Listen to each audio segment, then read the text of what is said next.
Hello, people. Namaste and Namaskar from your solution. How are you guys doing? Do let us know in the comment section below. So, today we are going to teach you on the grammar topic clauses, principal clauses, subordinate clauses, and coordinate clauses. So, let's not waste more time and jump into the video. But hey, before getting into the video, don't forget to subscribe our channel and hit the notification bell button for more such updates and new videos to be notified to you. Thanks, keep watching. We know that a sentence consists of a subject and a predicate, and a sentence makes a complete sense or gives a complete meaning. So today we are going to discuss about what are clauses. A clause also consists of a subject and a predicate.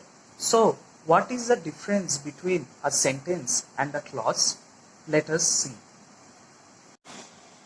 So as I said, a clause is a group of words or a combination of words having a subject and a predicate, or a clause should consist of a subject and a verb. So here are some more things about a clause. A clause is a part of a sentence. A clause may or may not make complete sense by itself. So let us understand all these facts about clauses. Let us look at an example. Ravi will go for a vacation. Here we have a subject Ravi, and the subject is followed by the predicate will go for a vacation. So here we have a subject and a verb. So this can be considered to be a clause. But here what we can see is that Ravi will go for a vacation.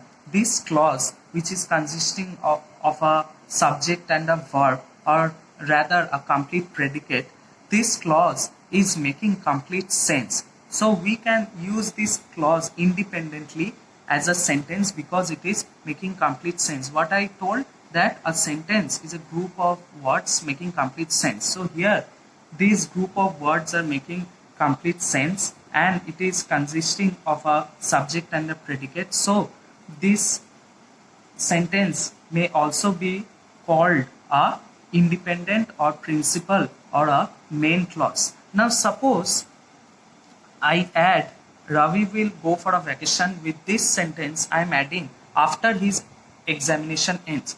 So Ravi will go for a vacation is a clause.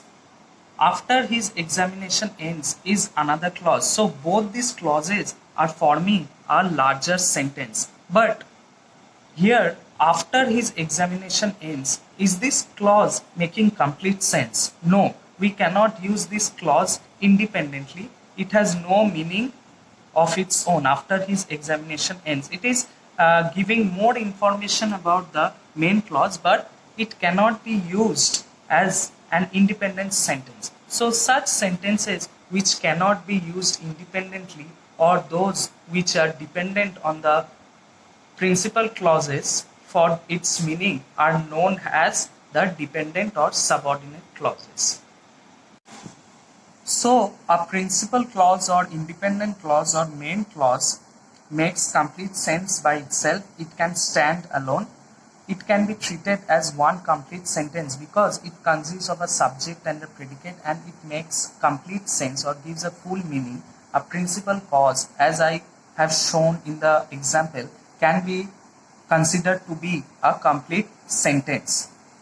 So what is a dependent clause or subordinate clause? It is dependent on the main clause to form a larger sentence. It cannot stand alone. It cannot be considered to be a complete sentence. So a dependent clause is always dependent on the main clause in order to form a larger sentence. A dependent or subordinate clause does not have any meaning of itself. Now let us look at this example. The professor asked me a question. Here we have a subject and a predicate. So the professor asked me a question is one clause which was very difficult. Here also we have a subject which followed by the predicate, but we see that the clause which is written with the red color makes complete sense. The professor asked me a question, so this clause can be considered to be a independent or principal clause, whereas this clause, which was very difficult, it has a subject and a predicate, but it is not making any sense by itself. Only when it is joined to the principal clause does it make a large sentence, a whole complete sentence. Now let us look at another example. We played cricket till it was sunset. So we played cricket here is the main clause because it is making complete sense by itself. Till it was sunset, here we can see that the clause is starting with a conjunction till. However, this clause is not making any complete sense by itself, so it is a subordinate clause. Only when this subordinate clause is joining with the main clause do we get a full complete sentence. We played cricket till it was sunset. Now, subordinate clauses are generally introduced by all these words: when, because, after, before, until, till, unless, which, who, whenever, since, wherever, where, although, etc. There are also other words which can introduce a subordinate clause in a sentence.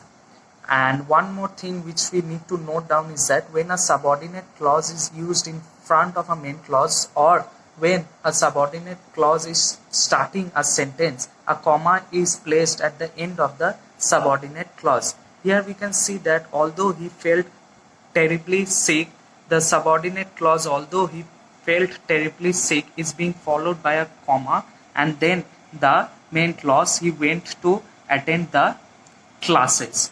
So this is a rule.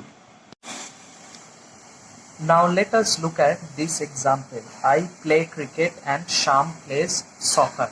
So here in this clause we have a subject and a verb, and this clause is making complete sense by itself, so it is an independent clause.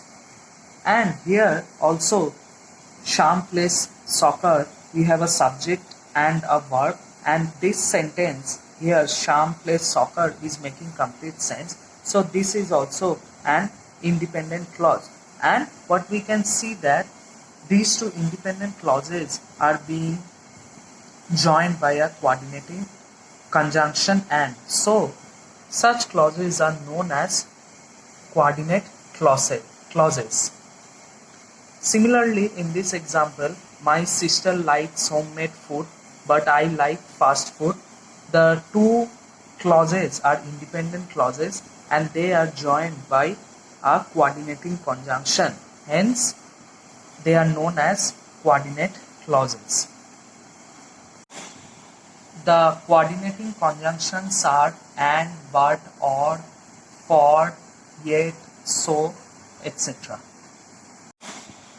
So when independent clauses are joined together by coordinating conjunctions, then they are known as coordinate clauses.